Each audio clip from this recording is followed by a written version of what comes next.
Assalamualaikum warahmatullahi wabarakatuh. Waalaikumsalam warahmatullahi wabarakatuh. Perkenalkan, nama saya Putri Minang. Saya adalah salah satu mahasiswi program studi Pendidikan Guru Madrasah Ibtidaiyah di Institut Agama Islam Negeri IAIN Palopo semester 5. Di sini saya akan memaparkan salah satu bagian dari rencana pembelajaran, yaitu rencana pelaksanaan pembelajaran harian atau RPPH. Nah, di sini saya akan memaparkannya melalui aplikasi Zoom sebagaimana yang telah berlangsung. Dan di sini ada beberapa teman saya yang terlibat yang akan menjadi audiens atau pendengar dan penyimak, sekaligus nanti akan berperan sebagai orang tua dari siswa yang akan saya ajar.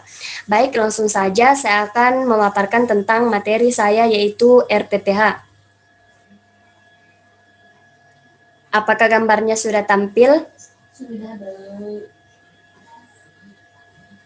Sudah, Ibu Guru. Jelas? Oke. Jelas, Ibu Guru. Oke, rencana pelaksanaan pembelajaran atau RPP merupakan acuan mengajar dari seorang guru dalam melaksanakan proses pembelajaran. Rencana pembelajaran yang dibuat oleh guru tersebut mengacu pada silabus, program tahunan, buku teks, program semester, dan lainnya. Rencana pelaksanaan pembelajaran atau rencana pelaksanaan pembelajaran harian atau RPPH adalah perencanaan program harian yang akan dilaksanakan oleh pendidik pada setiap hari atau sesuai dengan program lembaga. RPPH disusun dan dilaksanakan oleh pendidik. Dengan adanya RPPH, seorang guru dapat melaksanakan proses belajar mengajar dengan baik dan berkesinambungan dengan hasil penilaian yang optimal untuk membangun sikap pengetahuan dan sikap keterampilan yang dimiliki peserta didik. Format RPPH tidak harus baku, tetapi harus memuat komponen-komponen yang ditetapkan. Komponen rencana pelaksanaan pembelajaran harian atau RPPH antara lain ada satuan pendidikan, kelas 1 semester, tema, subtema, kemudian pembelajaran keberapa, kemudian alokasi waktunya berapa, muatan terpadu, kemudian kompetensi dasar, tujuan pembelajaran, alat atau media, bahan atau materi, kegiatan pembuka, inti, dan juga kegiatan penutup. Kemudian, daring adalah singkatan dari dalam jaringan yang berkaitan dengan teknologi internet. Arti dari pembelajaran daring adalah pembelajaran yang dilakukan secara online. RPP daring adalah satuan pendidikan menerapkan sistem pembelajaran jarak jauh dalam kondisi pandemi COVID-19. Dengan kegiatan jarak jauh melalui jaringan internet adalah salah satu metode pembelajaran online dalam kondisi saat ini. Dalam media pembelajaran online yang dimaksud tersebut dapat membantu para guru berinteraksi dengan siswanya dalam menyampaikan materi pelajaran masing-masing. Sehingga dengan adanya RPP daring, maka kegiatan belajar mengajar para guru dapat terlaksana dengan efektif dan terarah. Metode yang biasa digunakan dan dilakukan oleh guru dalam mengajar online bisa menggunakan aplikasi WhatsApp, Zoom atau Google Meet, dan juga YouTube. Kemudian, cara atau langkah-langkah dalam menyusun rencana pelaksanaan pembelajaran harian atau RPPH, yaitu yang pertama, disusun berdasarkan kegiatan mingguan. Yang kedua, materi sejalan sesuai dengan materi yang sebelumnya. Yang ketiga, kegiatan harian berisi kegiatan pembuka, inti, dan juga penutup. Kemudian yang keempat, alat dan bahan dipersiapkan sesuai dengan materi yang akan diajarkan pada saat itu dan dapat dipilih sesuai dengan minat perkembangan peserta didik. Kemudian, yang kelima, pelaksanaan pembelajaran dalam satu hari dilaksanakan sesuai dengan prinsip-prinsip pembelajaran. Yang keenam, penyusunan kegiatan harian disesuaikan satuan dengan kondisi satuan pendidikan masing-masing dan menggunakan pendekatan saintifik. Kemudian yang terakhir, yang ketujuh, kegiatan harian dapat dibuat oleh satuan pendidikan dengan format sesuai kebutuhan masing-masing. Kemudian, dalam penyusunan RPPH metode daring, sebenarnya guru hanya perlu merubah bagian-bagian tertentu, misalnya memasukkan media dan tahapan pelaksanaan pembelajaran dengan menambahkan software pendukung seperti WhatsApp, Google Form, Zoom atau Google Meet, dan hal lainnya. Perlu diperhatikan dalam menyusun RPP model daring, sebagai guru atau pendidik juga harus memperhatikan kondisi kesiapan orang tua dan siswa. Karena dalam pelaksanaan pembelajaran daring adalah satu hal terpenting adalah ketersediaan jaringan internet. Untuk itu, guru perlu mengembangkan ide-ide kreatif sesuai dengan kebutuhan. Nah, sekarang kita berlanjut ke contoh ke contoh rencana pelaksanaan pembelajaran harian atau RPPH dalam bentuk daring. Mengapa daring? Karena sekarang kita berada dalam kondisi pandemi COVID-19, di mana segala kegiatan dilakukan di rumah masing-masing, terutama kegiatan pembelajaran. Jadi, di sini saya membuat RPPH dalam bentuk daring. Nah, RPPH daring ini nanti selain memudahkan dan membantu guru dalam memberikan materi pembelajaran kepada siswa, juga membantu dan memudahkan juga bagi orang tua di rumah dalam membimbing dan mengajarkan anaknya belajar memahami materi pembelajaran di rumah, ataupun membantu anak dalam mengerjakan ataupun menyelesaikan tugasnya jika ada kesulitan yang didapatinya. Jadi sekarang teman-teman saya ini akan berperan sebagai orang tua siswa, di mana yang pertama Ibu Nurul adalah Bunda Hilafa, kemudian Ibu Sri Wahyuni adalah Bunda Yubi, Ibu Nur Afifah adalah Bunda dari Mentari, dan Ibu Windianti adalah Bunda dari Katla. Baik, jadi untuk para orang tua, para bunda-bunda sekalian, mohon diperhatikan RPPH daring ini. Nanti sebelum itu RPPH daring ini nanti akan saya share juga ke orang tua masing-masing untuk dijadikan pegangan dan pedoman di rumah jika ada kesulitan yang didapat oleh Anda di rumah dalam memahami pelajaran atau dalam menyelesaikan tugasnya. Jadi di sini pesan untuk orang tua. Assalamualaikum warahmatullahi wabarakatuh. Waalaikumsalam warahmatullahi wabarakatuh. Karena ini sudah siang, jadi saya mengucapkan selamat siang. Apa kabar Ayah Bunda? Semoga Ayah Bunda senantiasa dalam keadaan sehat selalu ya. Pada hari ini, tahun pelajaran 2021, kita melaksanakan kegiatan pembelajaran dari rumah. Mohon Ayah Bunda untuk mendampingi Ananda dalam kegiatan pembelajaran di rumah. Bunda jangan lupa untuk mengingatkan untuk mematuhi protokol kesehatan dalam melakukan setiap aktivitas dan selalu menjaga kebersihan di lingkungan rumah agar terhindar dari penyebaran virus COVID-19 dan demam berdarah. Terima kasih. Oke, selanjutnya di sini nanti bisa dilihat sendiri ada satuan pendidikan yaitu SD kelas 4, tema indahnya persahabatan, kemudian sini 1 keberagaman budaya bangsaku, pembelajaran 5, semester 1, alokasi waktunya ada 780 menit, yaitu 13 jam, dari jam 7 pagi sampai jam 8 malam. Kemudian muatan terpadunya adalah IPS. Di sini kompetensi dasarnya yang pertama ada titik 32, memahami keragaman sosial, ekonomi, budaya, etnis, dan agama di provinsi setempat sebagai identitas bangsa Indonesia. Mana materinya yaitu melihat, mendengarkan, dan menyimak video pembelajaran tentang suku Minang.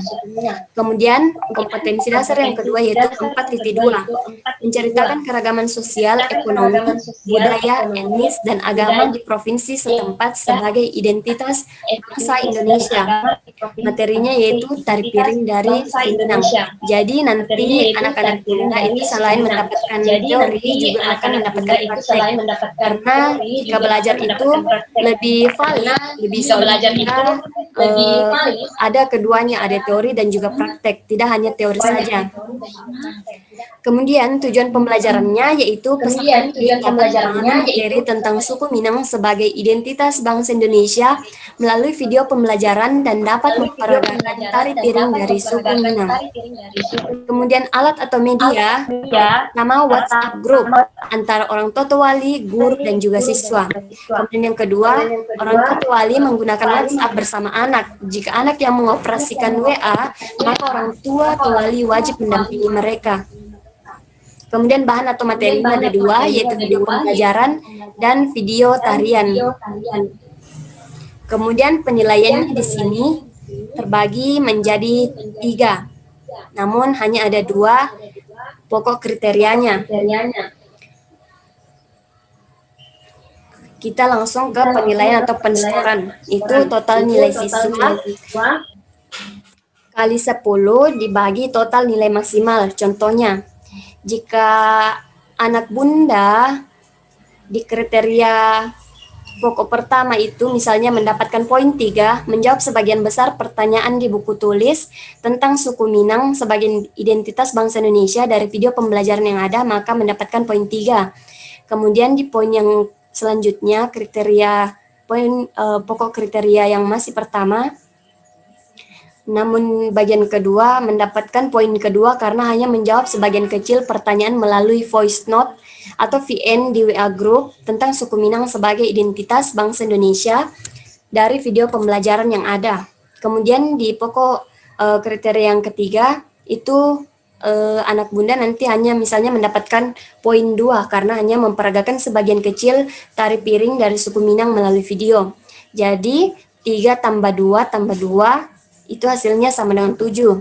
Kemudian dikali 10, hasilnya 70. Kemudian dibagi dengan total nilai maksimalnya itu 12. Jadi Ananda di rumah nanti hanya mendapatkan nilai 5,9. Nah, RPPH daring ini nanti juga akan membantu orang tua di rumah dalam membiasakan anak untuk selalu dan senantiasa mematuhi protokol kesehatan di rumah seperti mencuci tangan dengan sabun dengan menggunakan air mengalir. Selain itu juga nanti akan membiasakan anak dengan sendirinya dalam mengucapkan tolong saat meminta bantuan, mengucapkan maaf apabila ada kesalahan atau melakukan kesalahan, dan juga akan mengucapkan terima kasih setelah mendapatkan bantuan dari ayah bunda dalam membantu mereka dalam mengerjakan atau menyelesaikan tugasnya yang anak-anak merasa sulit untuk diselesaikan. Nah, di sini ada 2 kegiatan 1 dan kegiatan 2. Kegiatan 1 ini itu nanti saya akan men-share video pembelajaran yang berisi teks tentang suku Minang yang ada di buku siswa juga. Nanti video itu akan disimak oleh siswa, kemudian setelah siswa menyimak, itu nanti akan menulis jawabannya di buku tulis masing-masing.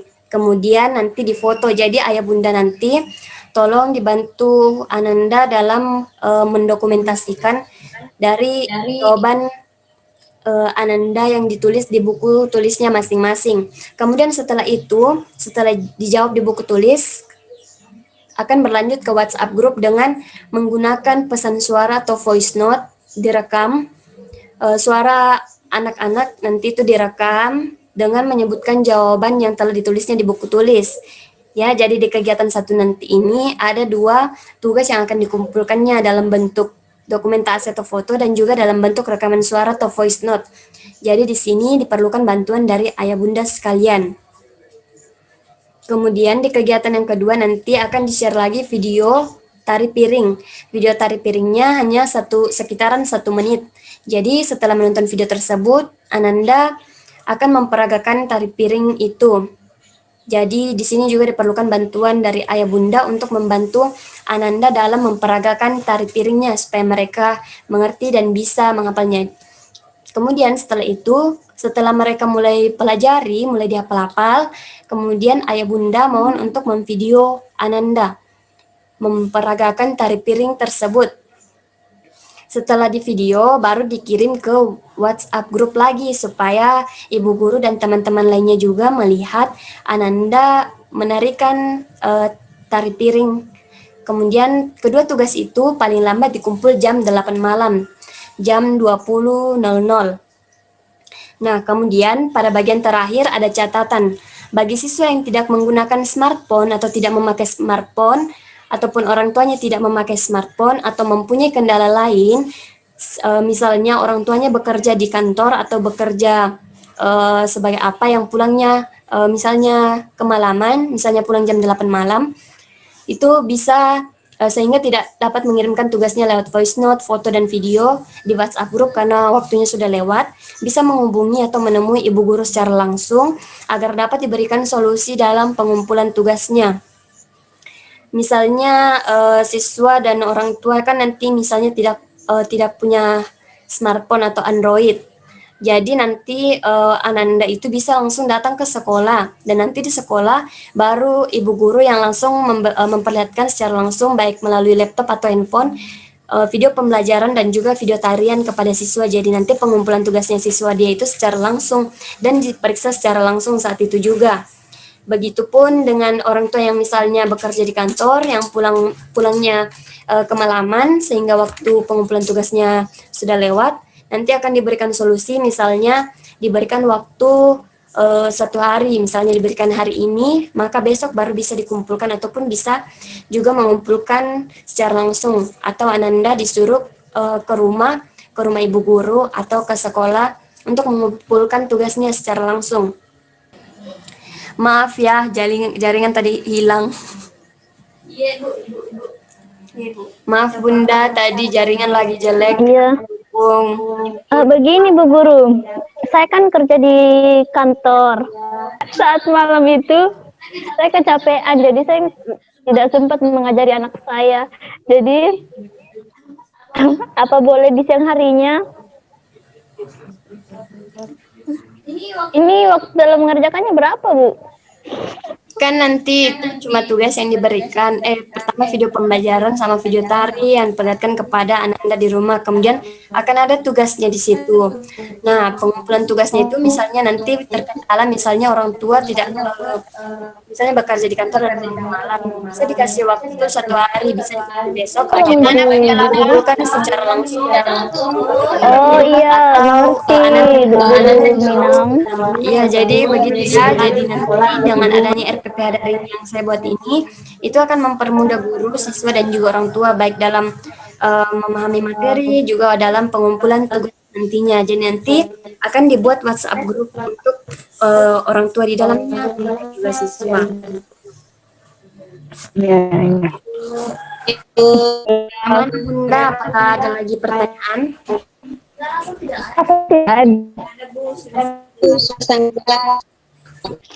Oke, jadi tidak ada pertanyaan, mungkin saya akan tutup. Jadi nanti RPP daring ini akan saya share atau bagikan juga masing-masing ke siswa. Saya Iya, antarkan Bu. ke sekolah masing-masing maupun saya bagikan melalui WhatsApp masing-masing orang tua.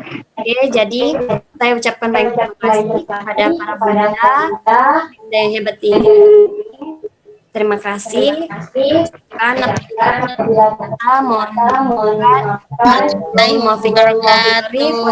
Oke, jadi itu tadi dari saya pemaparan materi tentang rencana pelaksanaan pembelajaran harian RPPH dalam bentuk daring. Saya ucapkan terima kasih. Memohon maaf apabila terdapat banyak salah kata. Terima kasih. Wassalamualaikum warahmatullahi wabarakatuh.